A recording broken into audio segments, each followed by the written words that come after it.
Join the Our Game Supporters Club at Patreon for €5 per month to get audio podcasts of the Hurling and Football Show and much more exclusive material. So Limerick, 3 in a row Munster champions after one of the most breathless games that I can think of. Absolutely sensational Munster final. Limerick's performance in that second half was beyond belief at times, and Tipperary just could not keep into them. Winning the second half 2-17 to 1-5 against a Tipperary team that had put up 2-16 in the first half. Like, pure crazy stuff. Kyle Hayes with one of the greatest goals we'll ever see. It was like Jack McCaffrey, what he's been doing in Gaelic football, or what he used to do in Gaelic football for Dublin. One of those things you just cannot legislate for, and that's probably the beauty of this Limerick team. There's so many different ways to beat you. And like, not starting Aaron Gillane. I mean, it looked like it was going to be a disastrous decision for Limerick. They didn't have that outlet up front. I mean, Gillane has hurt Tipperary in the past here. Tom Morrissey missed a penalty or a free from the 45 after just the first minute or so.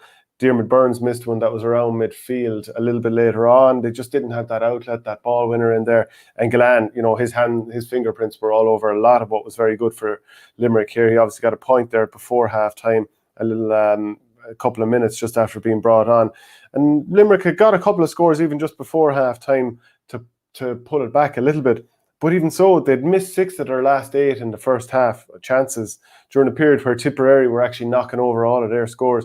Like, Tipperary's last 6 scoring attempts before half-time went over the bar. So Everton touch turned to gold in that first half. But the second half, I mean, I'll just show it to you here. The amount of chances, it's all Limerick on one side. It's all Limerick, all the chances they had to score, the goal chances, the point chances. Tipperary, between the half-time and the 43rd minute, Tipperary just had one chance, and that was Jake Morris. Bit of a half chance for a goal where he pulled one-handed, but didn't get it in. Like, I mean, Kyle Hayes, unbelievable. Keane Lynch, he was being man-marked by Dan McCormick. And McCormick did some good things, but eventually, he had to be taken off him because there was that risk of a second yellow card. But the way Lynch runs around, he's just absolutely relentless. He's always showing for the ball. He's getting on it and winning rucks, winning high balls, turning, running at teams all the time. He's an absolute nightmare, and obviously I mean that in the best possible way. Michael Breen had done a great job on Kyle Hayes, and I don't think it was about Michael Breen going out and scoring 1-6 or anything like that. Did a great job, but he wasn't the man closest to Kyle Hayes when the wing back started trundling up the field and there was no keeping into him, and that sort of had the Hurley up sort of an underside. Well, the toe the Hurley was facing down, and he batted it a bit like Niall Mitchell for the Westmeath Hurlers, if anyone was watching that on Saturday against Kerry. Tipperary did do an awful lot of good, especially in that first half, got the matchups right. Probably could have even scored more. And both goals, I mean, Tipperary have had such massive problems on the puckouts in the last few years against Limerick. What they did is they found a way to choke everyone up through the centre. This is sort of agricultural enough stuff, but there is method to it, and dump it straight down on top of Declan Hannon's head. And both goals came off breaks, and Jake Morris finished one brilliantly at the very start, and then a couple of minutes later, Bubbles O'Dwyer lasered one into the top corner, and it was working pretty well. It was interesting, Tipperary did go directly on that space when they were looking for the puckouts, but in general, in that first half in particular, they were just letting Limerick own that space. You'd look there at times and Declan Hannon was on his own, maybe Barry Nash as well. Tipperary weren't overly interested in hitting it into that area because, that's the ball is just going to be hoovered up there, as it did at different times of the match as Limerick got on top. But Tipperary absolutely fighting for just survival in the second half, and it's, I think it was like, that's going to be what will Liam Sheedy learn from that? He'll probably learn that his team probably doesn't have the legs to do that for 70 minutes against this Limerick team, because they are so relentless. They're going to keep coming at you in waves. Groat Hegarty had a bit of a nightmare first half, but as the second half wore on, his energy just allowed him to get away from Tipperary more and more, and he started tagging on points. There is, of course, then the Aaron Gillane incident where he lashed back on Cathal Barrett in the 37th minute. It was a free won by Gillane, did really well to get away from Barrett. Barrett held on to him. He did lash back. I mean, I think you'd have to be very biased to say it wasn't a red card, and people might say, you're from Tipperary, you're being biased, but I threw it up on Twitter straight away, and I had a few comments saying stuff in the line of, I'm from Limerick and I accept that was a red card. A couple of comments are coming in here. Michael Colton, you must be raging that Galan didn't get red. Galan, a lucky boy, says Derek Halpin.